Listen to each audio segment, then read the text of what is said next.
Hello and welcome to a very, very special edition of News 18 presents Yuva Bharat in association with the IIMUN, that's the India International Movement to Unite Nations, a student body which perhaps is the largest in the world, whose president Rishabh Shah is with us.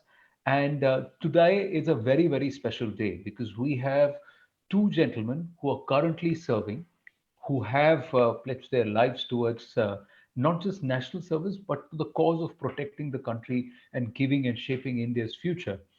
I have with me Major General Indra Balan, who is the ADG with the Ministry of Defense. He's also with the NCC Directorate, Bihar and Jharkhand. And I also have with us Dr. Narendra Kumar Arya, who is the Director DPI at DRDO. Gentlemen, thank you very much. The simple question is, how do we make national service a career option?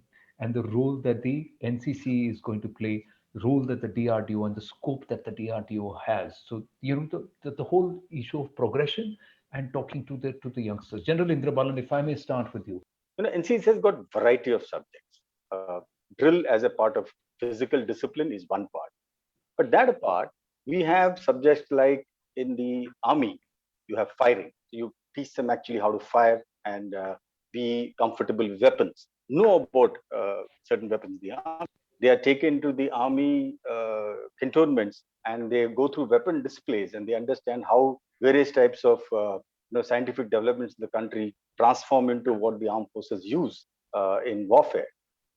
Likewise, in the Air Force and Navy, we do what is called as aero model. The cadets learn how to model aircrafts. And today, if you see these quadcopters and remote control aircrafts, are something which NCC has been doing in the past, which was not even in vogue at that time. And they used to learn how to model and actually make them fly.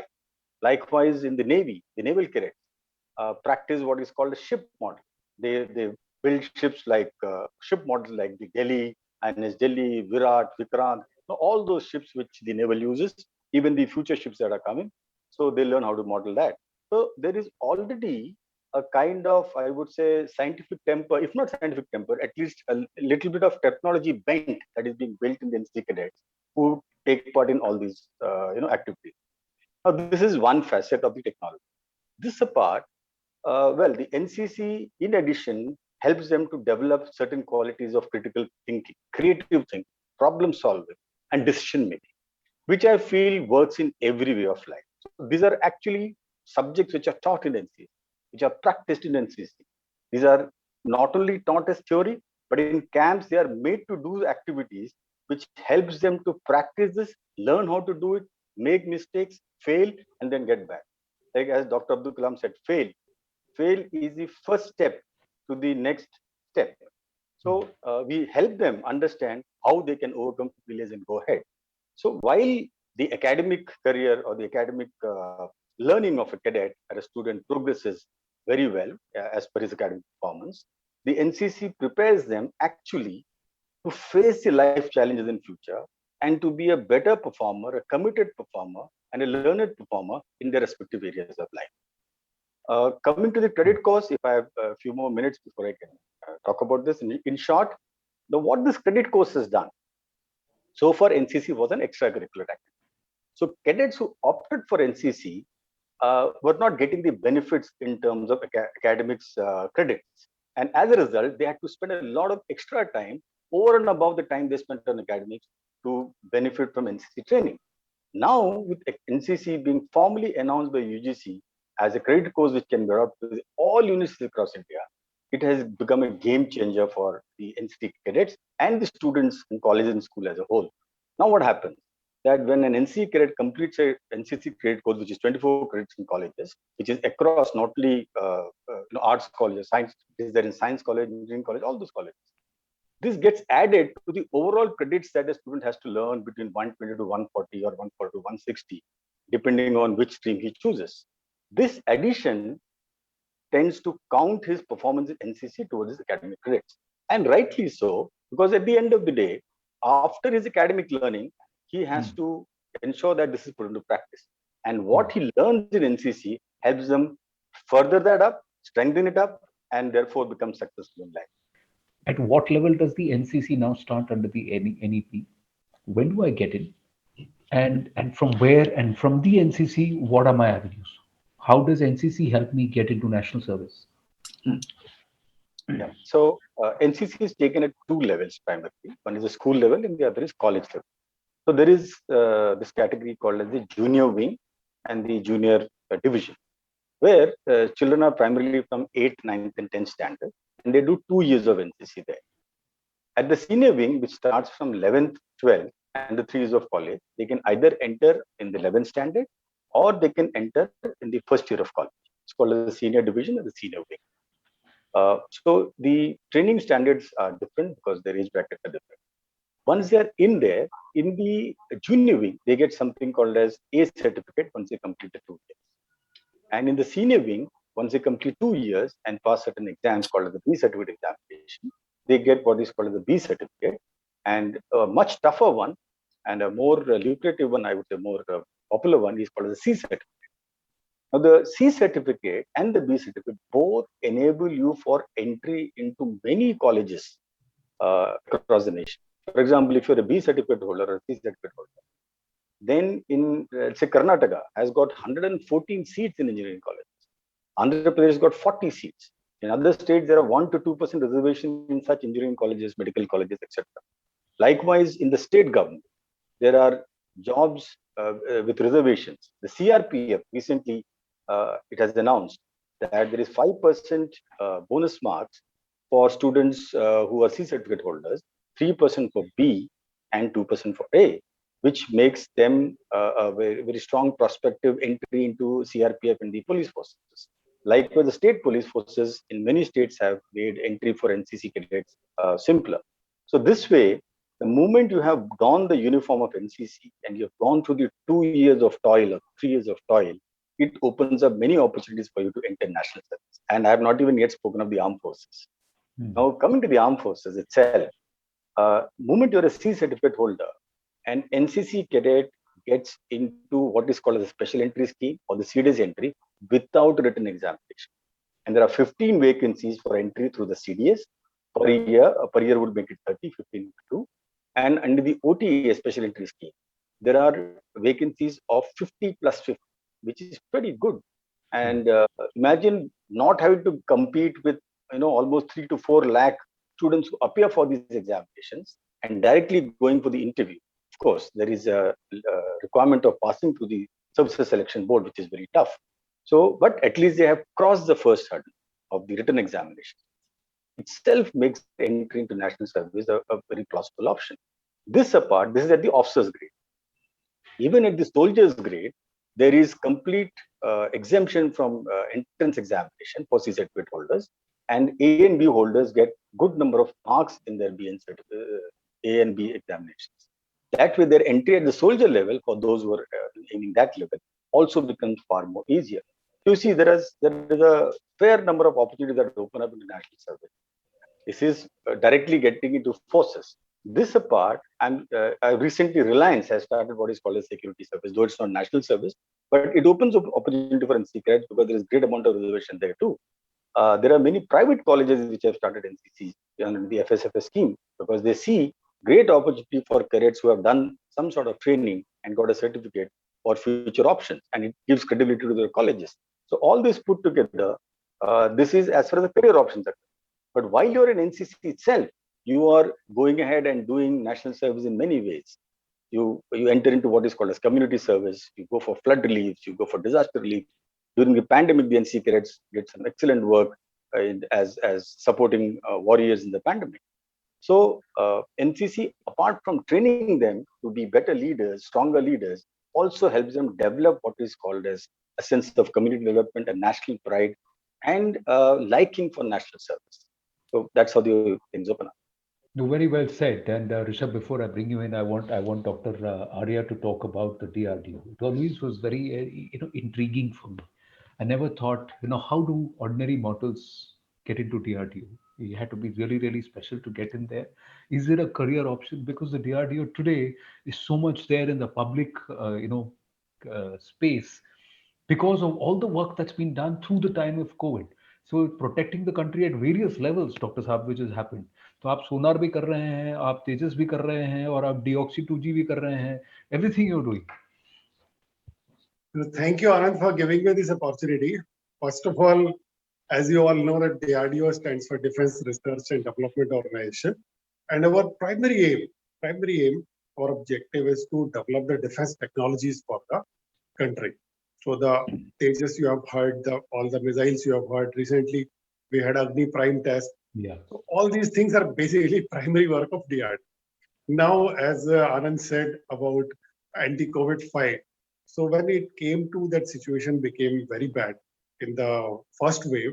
So DRDO even say PPE kits were not there, sanitizers were not there. So however, that is not our mandate, but because DRDO is able to come up with things quickly, we developed around 75 products to fight against COVID in the first wave. Then second wave, all those products were available through industry. No doubt, like you had PPE kits, you had sanitizers, and then you had ventilators were a very big product of the first wave. 30,000 ventilators were developed by July. But this time then we had another problem, the problem of hospitals and all. Hospitals oxygen. So that, as you know, that around 12 hospitals, the idea set up quickly in time frames of 6 days to around 20 days, varying depending on the local situation, as well as the medical oxygen plants, around 849 plants we are setting up. Then another thing was the OxyCare product, that is 1,50,000 OxyCare, that is with cylinder and regulator, which based on your SpO2 level, which regulates the flow. So, but all I want to say is that these things are something which we did as an anti-COVID fight because country needed it. People were losing lives. Similarly, the 2DG also, see, DRDO has a lab in mass which developed 2DG. So that all of you must have heard has become very popular thing. So first of all, before coming to the career in DRDO, I want to say that DRDO has, that means, a wide-ranging field of work. We have around 7 clusters. One is called missiles. So DRDO is not only missiles. The next is Aero, the aeronautics cluster, in which you have heard AWNC and LCA. Then third is ECS, electronics and communication. That is all the radars and all are from that cluster. Then armament and combat engineering, the ATACMS gun, the Arjun. So that is our 4th cluster. So 5th cluster is NS&M, that is naval systems and materials. Then 6th is miniaturized engineering devices, and the 7th is life sciences. So actually, in the anti-COVID fight, it is the life sciences laboratories which played the big role. And moreover, not only that, all these hospitals, the way they came up quickly, they were managed by, we have a exclusive civil construction wing. So those people worked very hard. And then you may not believe the scientists of other laboratories, even aeronautics laboratories, they were given as project management jobs to quickly complete the hospitals. So everybody, because DRDO is known for its very fast project management, everybody came to that. Now coming to career. See, you must be wondering that why DRDO got into all these fields. And see, it is because by now we have developed a reputation known to the circles at top that we can execute things fast in these areas, in any technology development area. And all that, has been because people in DRDO face challenges every day. See, our products are going to services, and services are very capable people. They need product which they can take it to the war. So it is tested very, very rigorously. So the DRDO scientists are used to getting challenges of all types, as well as working in unknown situations in completely, generally DRDO now says is that whatever can be done by others, we are not interested in doing, let them do. So DRDO does mainly security sensitive products or the products which are not being done by others. And whenever industry is ready to take it, we are ready to give it. So in career, why I'm mentioning is, number one, person wants variety so that he can choose the, work as per his own aptitude. And during the lifetime, a person's aptitude, person's interest also changes. So DRDO has a lot of variety. That is the first requirement. Number two, if you see, in addition to the variety, you get the challenges. See, executing the project very fast and opportunities. So DRDO having a huge budget has so many big projects, and projects is not only big just by budget, it is also big by technology challenge or by challenge of fast execution. So that means in DRDO as a project manager, you really get a lot of opportunities to make yourself, to take yourself at much higher level in terms of executing a project. This entire discussion that was there about the NCC and what even Sir said even before is that how to get young people into the NCC and the DRDO yet remains, because these are areas which of course we've heard about. Somebody who's 15, 16, 17, 18, 19, 20 is enamored because we are listening to this and we say this is, this is fascinating, but we don't really know about how to get into this. So my question actually, rather than giving a statement, Anand, on this, I'd rather want to ask a question, because I was discussing it with that how does one qualify to be in DRDO per se? Suppose if I want to take up a job or a career in the DRDO, what is the qualification that is needed? And does it start from the NCC? Is there another route? Or is it, and I might sound naive, but this is the questions that came to me and I'm asking them to you, is how does one get into this field? Okay. So Rishabh, your question is, how do we get into DRDO career? Okay. Correct. One is that minimum qualification required is the BTech or a MSc in a basic science field. So DRDO recruits people in all the disciplines of sciences and basic sciences, that is physics, chemistry, math, as well as psychology and all. So if you want to get into engineering stream, so you need to have a BTech. Then you have to appear normally for a GATE exam. Okay, graduate aptitude test, which is conducted by IIT.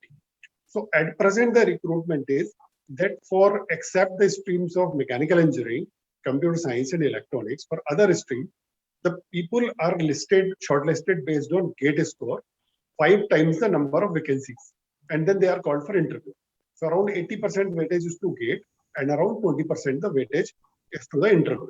So, and however, in mechanical engineering, computer science and electronics, around 25 times people are listed based on GATE, as well as the people who are from IIT and NIT having 80% marks, they are listed without going through GATE, and then they have to appear into a written exam.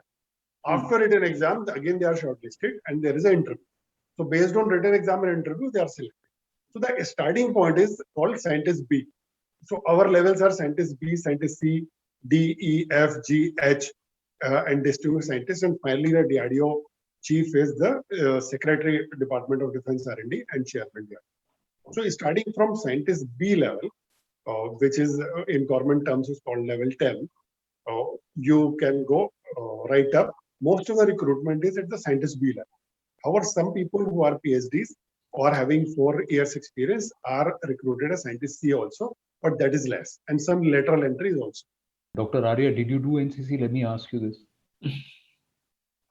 Actually, I was in NCC during my BTech from IIT Kharagpur. And at that time, IIT Kharagpur was the only IIT which had NCC as a compulsory credit. And there were marks for it, If you know the famous IAS officer Ashok Khemka, he used to always get A grade, but in NCC only he slightly, he was below, and his overall ranking became number 2 in IIT Kharagpur. So NCC, I was in Air Wing, and I did a lot of aero modeling. I attended All India Vaishnavi camp also. In our second year, NCC was optional. Still, I took it. So I really enjoyed NCC in terms of aero modeling, as well as in terms of All India Vaishnavi camp, which was a new experience. Moreover, once some students asked our director at that time, Professor B.G. Ghosh, that why should we go for NCC? If I slip into a 1 grade in NCC, my overall CGPA comes down. Then he said, I don't want future leaders or technology leaders of India to walk in a limping way. They should be walking straight. So NCC will have to be compulsory. So I must say that NCC adds a very good element to your personality and gives you definitely a lot of abilities, and which I give credit to it for adding something to me. Interestingly, Dr. Arya is also a member of the Aeronautical Society of India. So the fact is, the aero modeling, what he did with NCC, he's followed that passion through as far as avionics and aeronautics is concerned, right through his career. So there is a continuity there. Sahi hai ki nahi, Dr. Sir? Yeah, you are right. And in fact, I have been a solo flyer or glider also in IIT Kanpur. So that way, in NCC, I really enjoyed ski training also. I had a pretty good score there. So what I will say is that, Anand, when you talk of career, just see one good advice coming at Rishabh will agree with me. Don't think of just, pay packages. Pay package is something definitely you need to sustain your family, no doubt.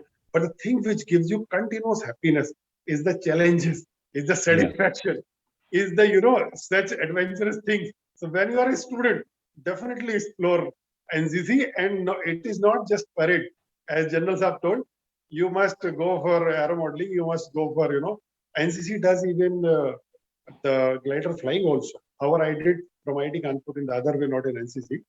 So I'll definitely recommend people going for NCC, no doubt. True, and absolutely. And then just make it so attractive that it automatically becomes compulsory. In our country, the fact is that you create a pull, so then automatically people accept it. Moment you push it, then there is resistance. So it's the other way. So make NCC and make it so intriguing, interesting, and accessible, and let people understand the benefits and take it on, and then it just becomes all the more. Now, in terms of the jobs and the opportunities, Dr. Arya, we're running out of time. So let me ask you, how many people is the DRDO looking at recruiting every year, and what kind of talent are you getting? Is the interest in working with DRDO, do you see a change also with more people wanting to come up and work with DRDO or in Now, DRDO? yeah, Anand, now definitely more and more people are interested in joining the IDO. Even from IITs, a large number is interested. As far as the number of people being recruited is concerned, that varies every year because that depends upon vacancy. And moreover, earlier, people leaving the IDO, that number was pretty big. Now, as the career has become more attractive to people have started finding it interesting. So now, generally, uh, people are not leaving the IDO, most of the people, and that rate is also very less. So that vacancies, there is a website called rac.gov.in. rac.gov.in. On that website, you get the advertisement. It is there in employment news also. So that gives you the actually how wherever advertisement is there, how you will apply and how you will join. So rac.gov.in. The RDO details are there at the rdo.gov.in. So from RAC website, RAC is the Recruitment and Assessment Center, which recruits people. Every year recruitment is there, so people can definitely apply through that. And there is one more cadre of the RDO, that is Defense Research and Technical cadre. That is for those who are diploma holders. Because I know some of the viewers, maybe those who are not having BTech degree.